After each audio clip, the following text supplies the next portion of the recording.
Hello everyone.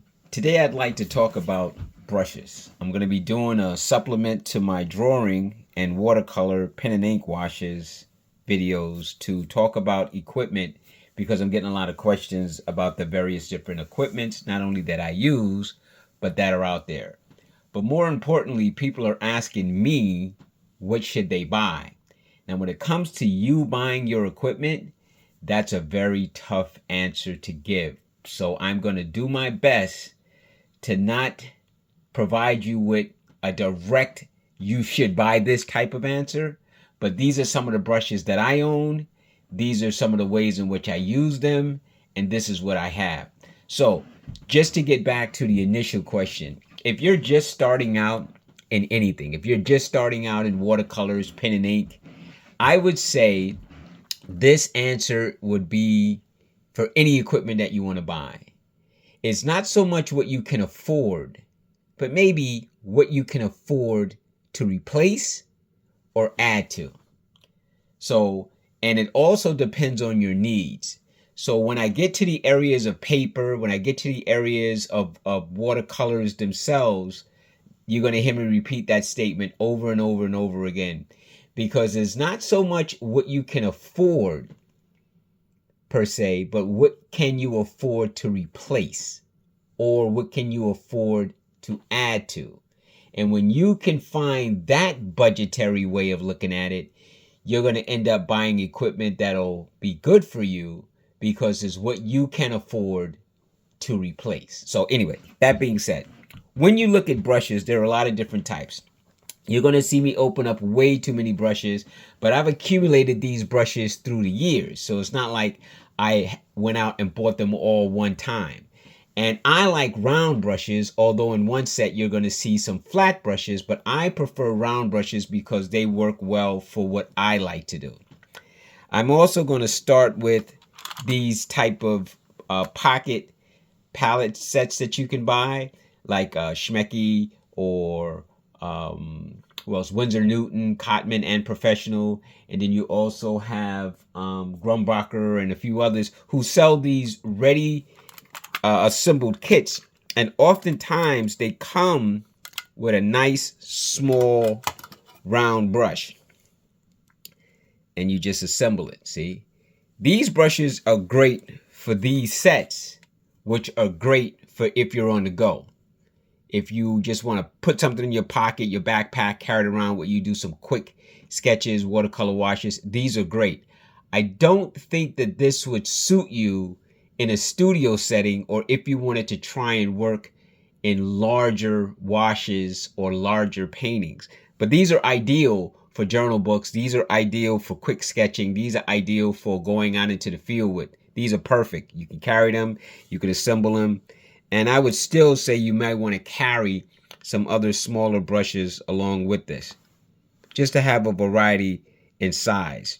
I think that three brushes, if you're looking to buy brushes, three brushes would probably be a good amount to not only start with, but to use overall. Four is not extreme. Buying sets, large sets, may not be what you want to do because now you got to try to figure out which size brush should I use for which size situation when you should be learning to use your brushes in basically all situations. So the more minimal your brush set really is, the more focus you could place on how to use those few brushes and learn to control them, and that will be able to help you on your journey to being a decent artist. So when I'm working out in the field, because I tend to do a lot of workshops, I tend to go out a lot. This particular set, and again, let me say this, I am not recommending any of these brands. They don't give me a dime for saying their names or recommending them. So these are just things, again, that I used. So I bought this Uku set because I wanted to do some Chinese calligraphy. But I found that these are really good for me when I'm working in my watercolor journals, my pen and ink washes, because they come in a set of four. They cost about $33 off of Amazon. And I'm going to go with the largest size first, which is their large size 6. But look at this tip. See, this is what I look for, and this is what I like. This is like squirrel hair brush right here. But this brush right here comes out to a very fine tip.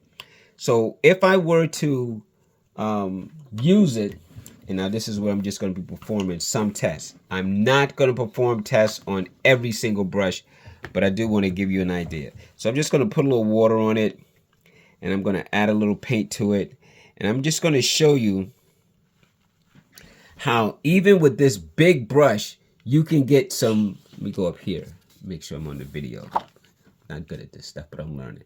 You can get some really nice thin lines, see?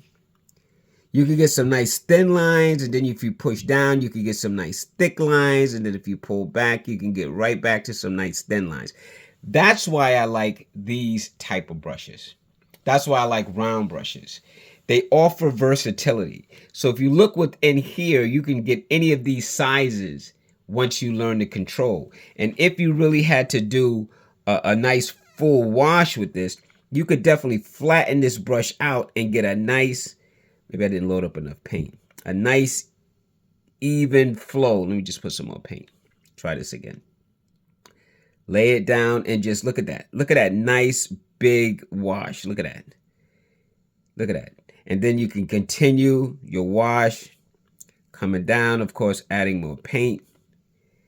But look at that. You could get a nice fluid wash with this. And as I pointed out, using the same brush, you can get some nice little thin little lines out of it to make grass blades if you needed to, see?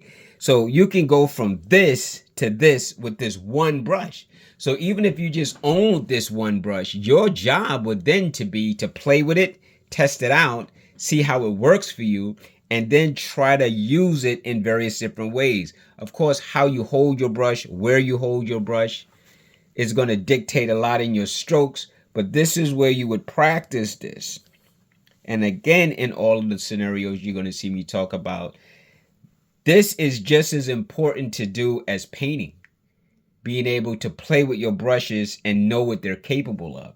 And like I said, this set, which I use a great deal, comes in a variety of sizes. Here's a 4 out of that set.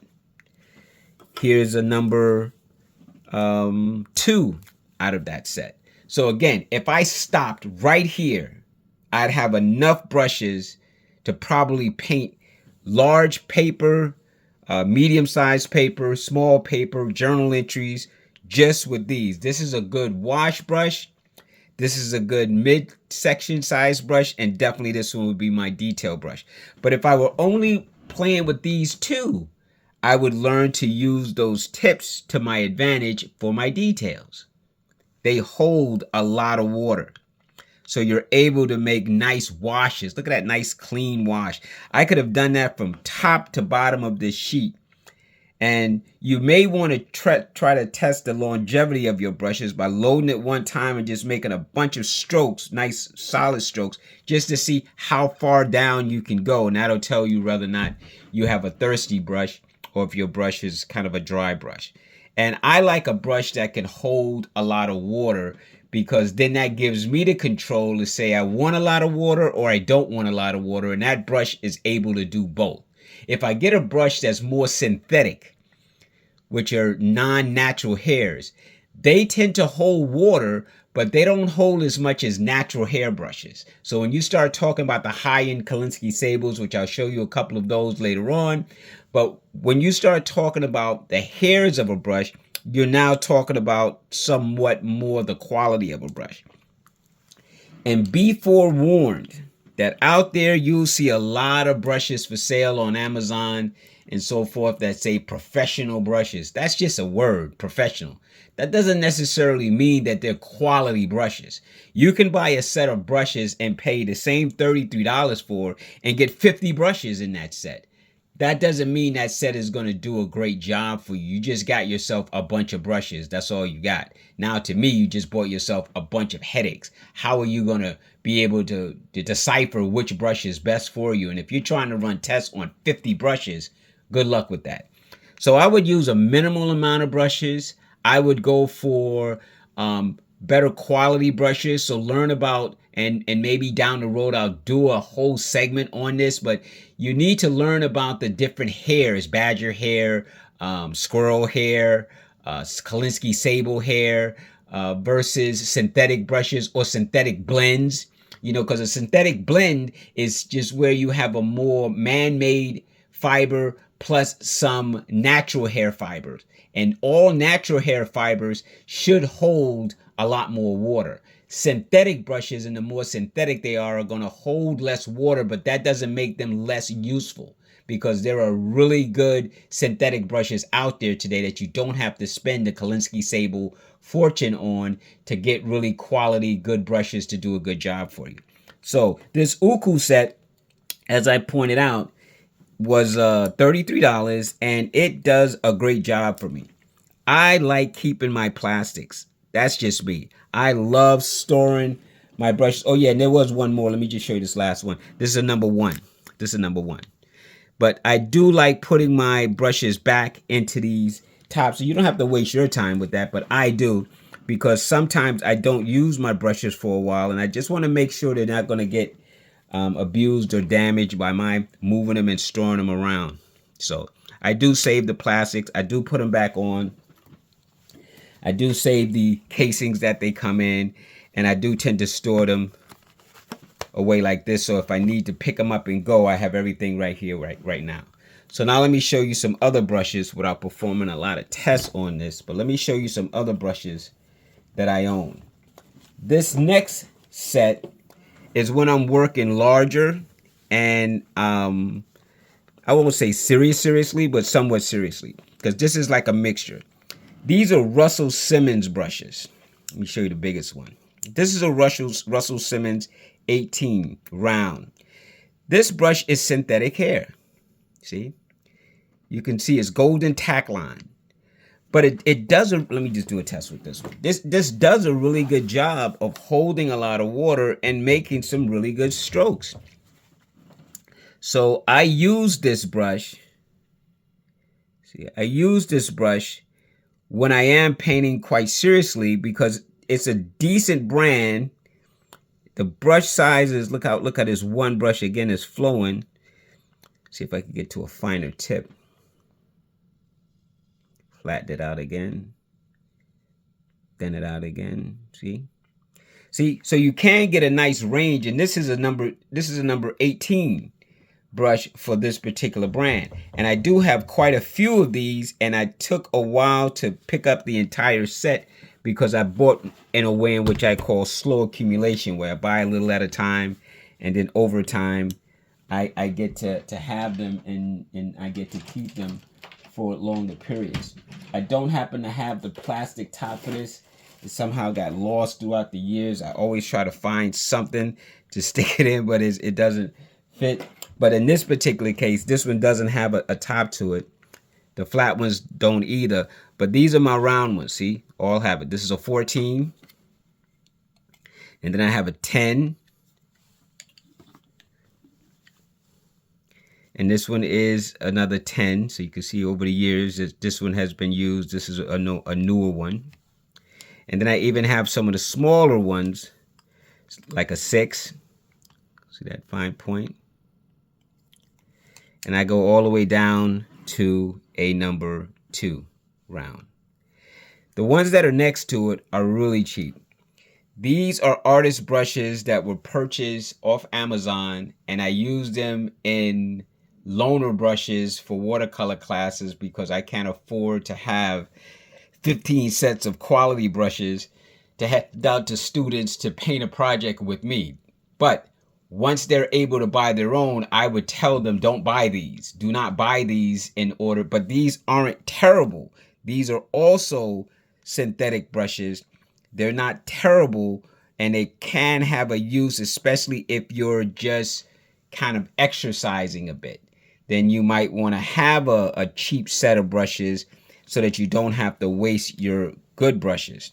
So that's why I have these.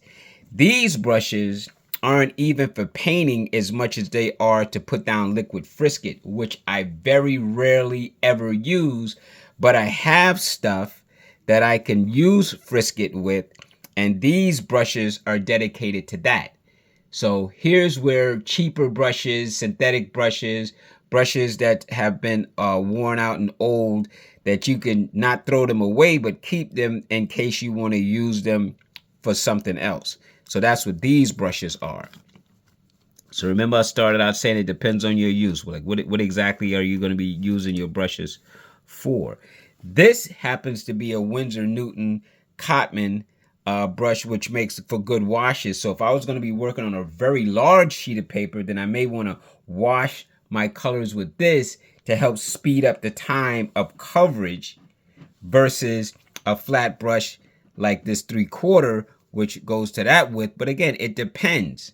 So having some flat brushes for washes or cutting corners on structures is good to have. I just like and prefer the round brushes.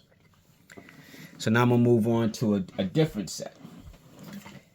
This set is in a different container because these are more expensive brushes. But expense doesn't always make them better. But the expense of these, they are better than anything that I've shown you over there. Now, this is a brand that a lot of people either like or don't like, and that's the Silver Black Velvets. I like them.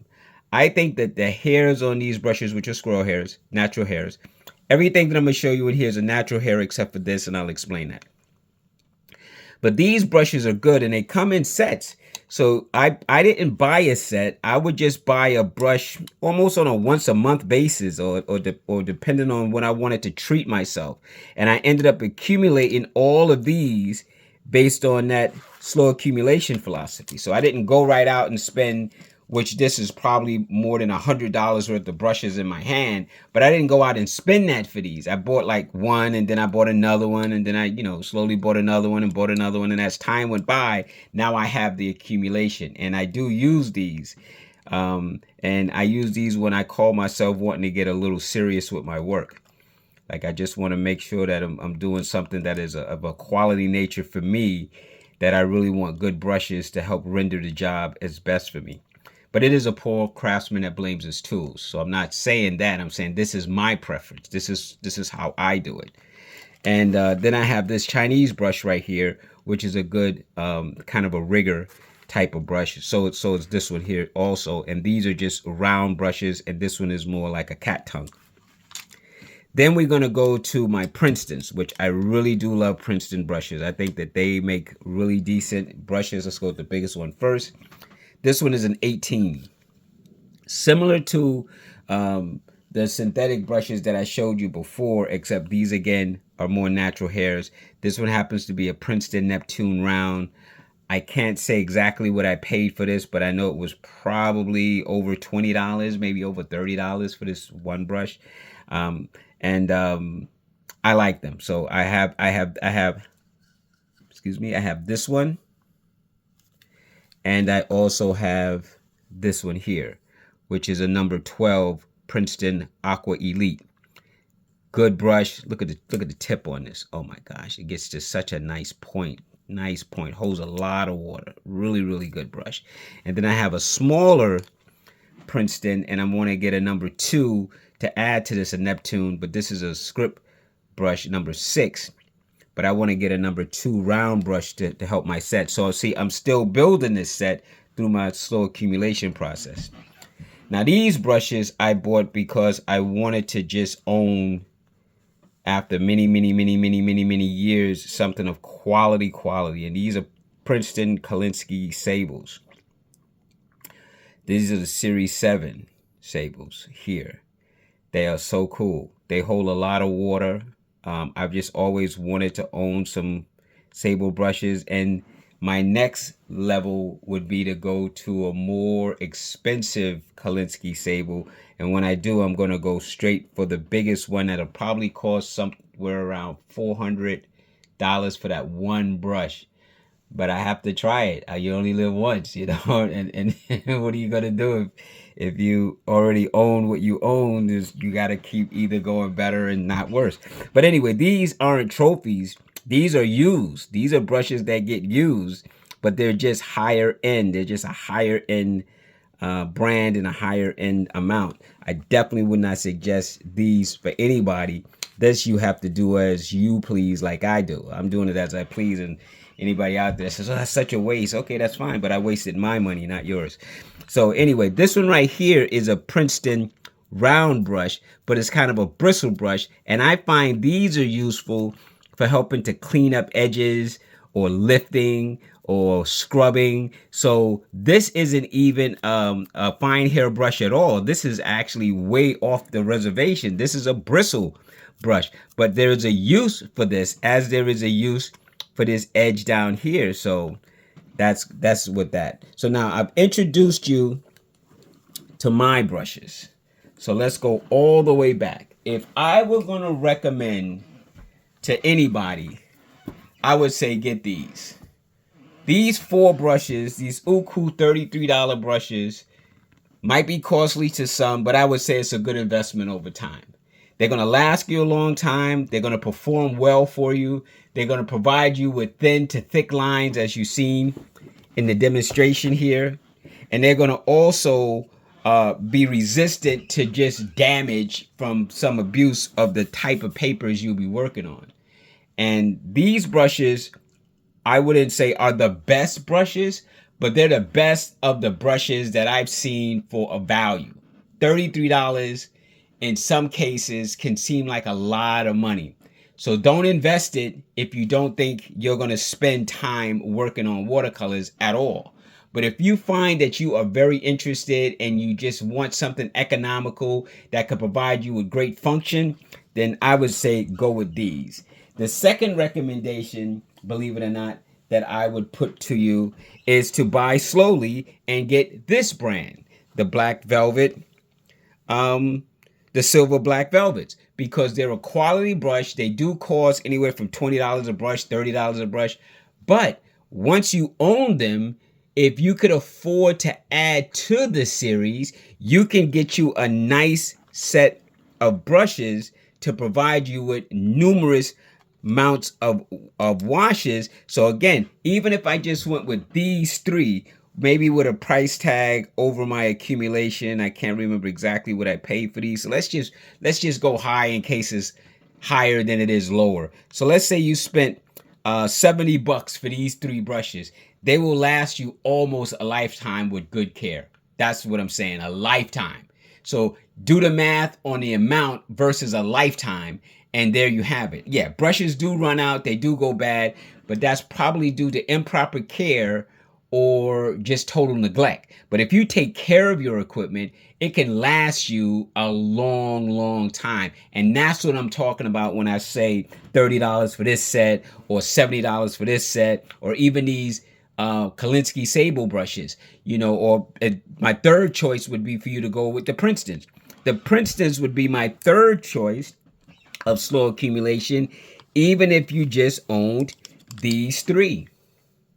You see, you get in different sizes. You get in tips that can give you different sizes. They all hold water very, very well. Good for detail, good for washes. So this again, and I don't think that these cost as much as this, but I believe that Princeton brushes do come with a price tag. There's another brand that I don't own any of. I think they're Escobars or something like that. They are really good brushes too, but they come with a pretty hefty price tag as well. So rather than talk about prices, I'd rather talk about what you could afford to replace or what you can afford to add to. And depending on what you plan on using them for, how serious you are about your journey, and of course, depending on your affordability, like what kind of pockets do you have? Because it's not cheap to have to buy brushes, then watercolor paper, then watercolors. But certain equipment has a priority over others, and your brushes are vitally important. They are vitally important. Your paints are vitally important. Your paper is important, but if I had to put an order on things, it would be my brushes, it would be my paper, and then it would be my paints. Because you can get Winsor Newton Cotman student grade watercolors that'll work really well for you. You don't have to buy Daniel Smiths, and you don't have to buy Schmeckies, and you don't have to buy Holbeins. You can buy a student grade Winsor Newton watercolor set and get good watercolor out of it. But then when you try to advance further with stronger pigments or longer lasting pigments, and again, I like more the tubes than I do the blocks, but that's just me. Over time, you may find that a better quality pigment is good for you. But once you have decent brushes and once you can work on decent paper like Sanford, Arches, or a few others, the paints become third. Now, all of it is important. All of it is vitally important to the success of your watercolor rendering. But if we're talking about prioritizing, then I would say a $33 set that's going to last you a long time and give you 4 brushes with great versatility. Go with something like this Uku. If you're going to be able to have a little bit of leeway in your finances, then start your set off with some of these silvers. You know, these are really, really good brushes. They hold a lot of water. They do a really good job. The silver black velvets or the Princetons. See, you can get either or. I wouldn't recommend these. I wouldn't recommend these because they're just very expensive. You're gonna spend $100 on one brush when you start going down this path, especially when you go to these sizes like this number 10. And this isn't even the biggest one that they have or the more expensive one that they have. But I know I spent $100 on just this one brush alone. But that's because I wanted it. I wanted to have it in my collection. As I just shared with you, I want to own an even better quality sable brush because I'm always curious as to, well, what is it going to do for me? How is it going to work for me? So I don't mind. I mean, I own decent stuff. So, you know, again, it's my pocket, my money. So I'm going to close on this note. I would go with a basic set that I could afford to replace or add to. And why do I use replace? In case you lose it, in case it gets damaged, and then you got to replace it. You don't want to spend $100 on a brush that you lost because I recommended this one to you and you bought this one and then you lost it, or you didn't care for it properly, you didn't clean it properly, and now it's all damaged. You know, now you got to replace it. That's $100. That's another $100. But if you got it like that, then hey, go for it. I don't plan on replacing any of these, so I'm going to take care of them from the start. That's already ingrained in my mind. So I'm going to just add to this. And because I've done this for so long and I've been accumulating these things on what I'm telling you is a method, slow accumulation, one brush at a time, a couple of brushes at a time, and then learn to work that brush. Learn to work that brush before you add to another one, you know, but you can go with the Uku as a nice affordable package that comes bundled up in this little felt carrying case, and I already showed you what they're capable of, so they're not terrible. This is a good brush to use, durable, long lasting.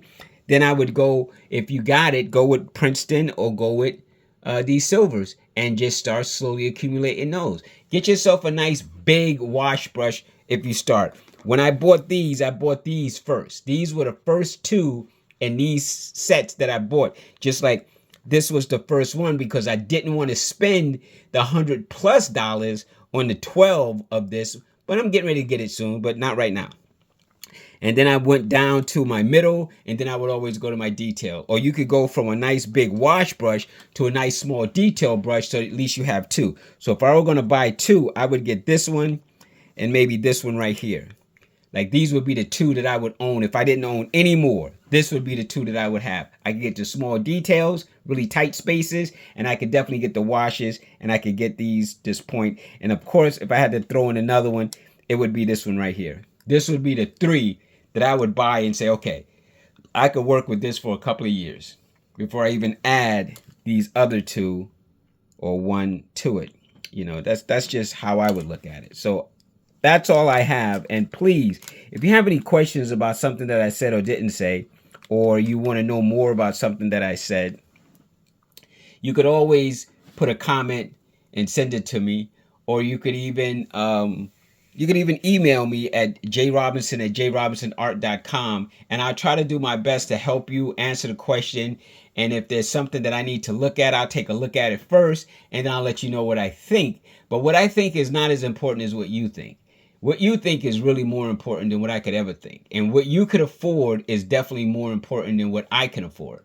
And like I said to you, I didn't buy all of these one shot because this is probably, if I looked at the whole thing together, maybe close to $1,000 worth of brushes, maybe. I'm not sure. But like the Russell Simmons ones that I showed you, they don't even sell that particular brand anymore. So you would have to research something more equal to that in the synthetic world. And there's a lot of brushes out there, and sometimes it's a matter of trial and error, and there goes your expense. So the more you try and that try doesn't work out for you, then there's money that you spent. Now you own that item. Maybe you could sell it on eBay or give it to somebody, but you've spent your money on it and it didn't work for you. So I wouldn't go with that. So if I were going to go with buying something and playing with it, I would at least go with something that's a little bit more quality, somewhat branded by name, and something that people are either using, recommending that can be used because they've used it and they may not steer you wrong. There's too many brushes out there for me to tell you all of the brushes are good or all the brushes are bad. There's some cheap brushes that are probably 100% synthetic that could do just as good a job as anything that I've shown you. I just don't know what they are. Other than this Russell Simmons synthetic set that I showed you, which they do not sell anymore, I would say, hey, get those. But they don't sell them anymore. I would have told you to get those before any of these other ones, maybe even these Ukus, because I don't think when I bought them, they were that expensive. I don't know what they would cost today. So on that note, be frugal, be mindful. You have to take a chance. So take a logic chance, not just a reckless chance. Try not to buy too many brushes in a pack for a least amount of money. You're not going to be happy with the outcome of those brushes. And try to at least buy what you can afford to replace or add to. That's the best advice that I can give you. Other than all of this conversation for this half an hour that I just had on these brushes. When it comes to sizes, I would go with a nice big wash brush first, or along with my first purchase. Then I would go with a nice detailed small brush, just so that I could have that combination, and then a nice size brush in between, a 10, a 12, heck, maybe even an 8. I wouldn't go to a 6 or a 4 unless I owned the other 3 and I just wanted to keep adding to that set. But I would start with maybe a 16 to an 18 size wash brush, depending on the brand, because some brands a 10 looks like a freaking 14, or some 18s look like a 10. So you got to pay attention to that too. That's why I'm not really throwing out a lot of numbers, because some manufacturers, that number doesn't represent the same size as another manufacturer when it comes to the actual furrow. So, you know, by suggestively saying about a 16, about a 2 to a 4, those are great starters. And then you can go in between that with like a 10 to a 12, maybe even an 8. And that 3 set should be more than enough for anybody to get started or to even paint with. Now, if you got a bigger pocket and you're much more advanced and you just want to have more, definitely put some flat brushes in your scenario. They're great for doing architecture, buildings, and items that have like a flat need to be painted out, like a nice flat wash. But as you saw, even with the round brush, you can still get a nice wash. So it's about your equipment, what you are able to afford to replace and or add to, and of course what you can afford. But if you're gonna be into this and you can't even afford it, then I would still say buy a quality brush. Just buy in slow accumulation. When you get that one brush that you spent $25 on or $30 on, that one brush, then work that one brush as if you had a set. Learn to have it manipulate the sizes for you until you're able to add to that. Because a quality brush is going to last you longer than a non-quality brush. That's the best advice I can give you on that. So on that note, I'm going to stop here. I'm going to probably listen to this video and see how stupid I sounded and wish I would have said this and wish I would have shortened that. But like I always say, I'm not really good at all this video stuff. But in time, I probably will get really, really good at it. But right now, it's informational sharing that I'm more interested in. I'm more interested in trying to learn how to share information that could at least be helpful. So on that note, I'm going to close out. I've shown you my brushes. I've talked to you about the brushes. And if you have any questions, I've given you my email. You can please just send me an email. I'll answer you through that. Or you can just add a comment or a question at the end of this video, and I'll see if I can answer that. But even more importantly, I'm sure there'll be others out there who'll be more than happy to chime in and help answer that question as well, which is why I like YouTube also. It's a community where you can share information and then get responses and maybe even some help, even for myself, on things that I'm actually talking about. I could go, oh, I didn't even know that. Oh, that's interesting. That's a good fact. So let's keep it real. So at any rate, until next time, you guys take care. I had fun. I hope you did too. Enjoy your painting. Enjoy your journey. It's going to be a long one and a good one. And in some cases, it can get a little expensive as time goes on. Talk to you later. Bye-bye.